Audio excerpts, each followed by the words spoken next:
Hi, how are we doing today? My name's Ian Kingsley, and I'm going to tell the story of the first time I got a pet. And it's a good one.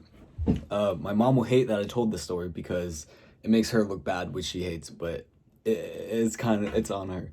Anyway, so it was my sophomore year, and I was in a yearbook class, and we had a pretty tight-knit yearbook staff. I was an editor, and they went ahead and told us, they said, okay, we're going to do like a Secret Santa thing. So you had to write down like a list of things that you wanted. And as a joke, I put that I wanted a goldfish.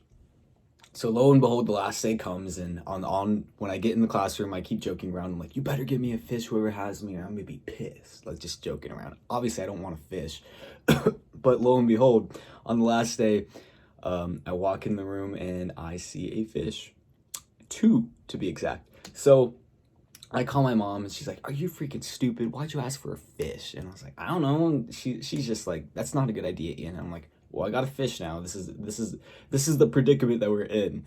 And so I lived on the opposite side of town. I lived in a small town, so I lived about 20 minutes away from the high school. And right after school, I was going over to a friend's house, and I wasn't planning to have a fish. So I just took him with me because I didn't want to run all the way home. And that night, I was spending the night at another friend's house. So I go to my friend's house, we're hanging out, it's cool. And we're on our way to the other friend's house when the fish is in my back seat. And I, being a 16-year-old kid, only having his license for about a month, forget that there is a fish in my back seat. And so I turn, and the fish bowl decides to do a cartwheel. And so I start screaming, we get screaming, we pull over, we open the back, and still got like half the water in it. One of the fish is in there, we can't find the other one. So we go down the road. We get to my friend's house, so we go ahead and we open up the back. We can't find the other fish. We're like sad, so we're like kumbaya, whatever.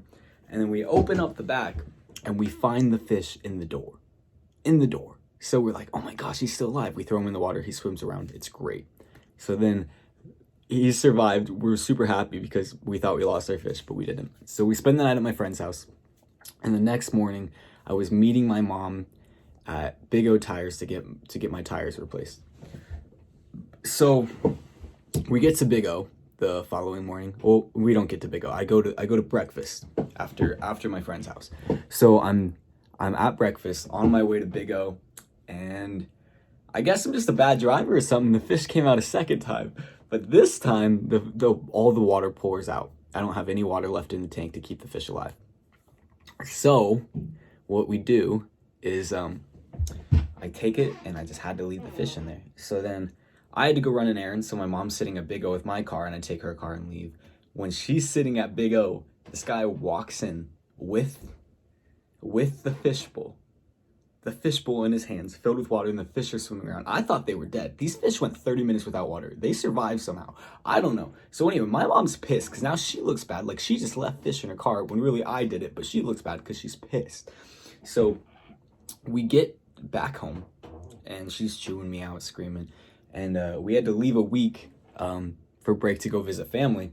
And she goes, "I don't even care about the fish anymore. Just leave him to die." And so I'm like, okay, whatever.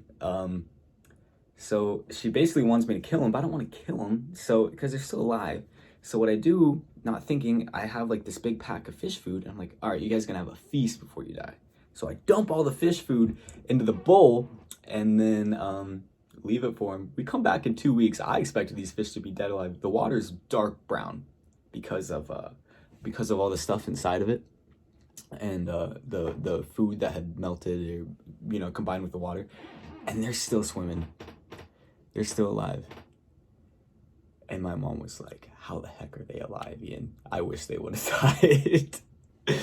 So anyway, long story short, I guess the moral of the story is goldfish are pretty strong and resilient fish, and they have my respect. Awesome. Thank you.